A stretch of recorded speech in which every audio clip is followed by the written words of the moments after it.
Hi Bigtractorpower fans. In this video, I would like to share with you some of the JI Case Traction King four-wheel drive tractors that were produced in the 1970s. The Traction King line was first introduced back in 1966 with the 120 horsepower Model 1200. This tractor was built as a rigid-framed four-way steer or crab steer model. The line continued to evolve, and in 1969, the company introduced the 1470 TK Traction King. This tractor is rated at 145 horsepower. The Traction King tractors were initially built for heavy-duty tillage like moldboard plowing. In 1972, the company introduced the 174 PTO horsepower 2470 Traction King.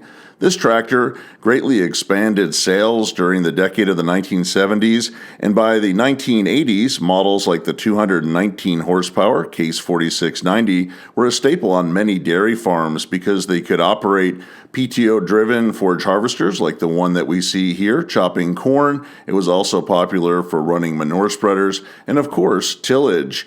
During the 1980s, the tractors grew larger and more modern, and models like this 300 horsepower Case 4894 started to add digital technology to the four-way steer Traction King design. Tenneco, the parent company of JI Case, acquired International Harvester's agricultural line in November of 1984. The two tractor companies were merged to form Case International. In 1986, Tenneco acquired Steiger, the well-known articulated four-wheel drive tractor producer. Case International began offering both rigid frame and articulated four-wheel drive tractors. The Case four-way steer design was merged with Steiger's tractor body to create the 300 horsepower Model 9260 that you see operating here. This tractor was produced through 1995 when the company decided to retire that original Traction King design. The company produced this rigid frame Model 4-wheel drive for a total of 29 years. Moving forward, Case IH decided to produce only articulated four-wheel drive tractors under the Steiger brand. Case four-wheel drives were really put on the map for sales and production during the 1970s by Traction King tractors like the 2470, 2670, and 2870. Over the next few minutes, I'd like to take you out to the field so that you can see and hear these big classic Case tractors at work. The information at the introduction of each model will share the tractor's production years, how many were built, its horsepower, and its original price tag. Let's head out to the field now so you can see these big tractors in action.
I hope you've enjoyed spending time out in the field with these 1970s era JI Case Traction King tractors moving and turning the earth. Does your farming operation rely on a Case rigid frame four-way steer tractor? I'd like to hear about it in the comment section below. Tell me about the model that you're running and the implements that you're operating with it. If you've enjoyed this video, consider subscribing to Big Tractor Power YouTube, where there's over 1,000 videos of farm machines in action. As always, thank you for watching.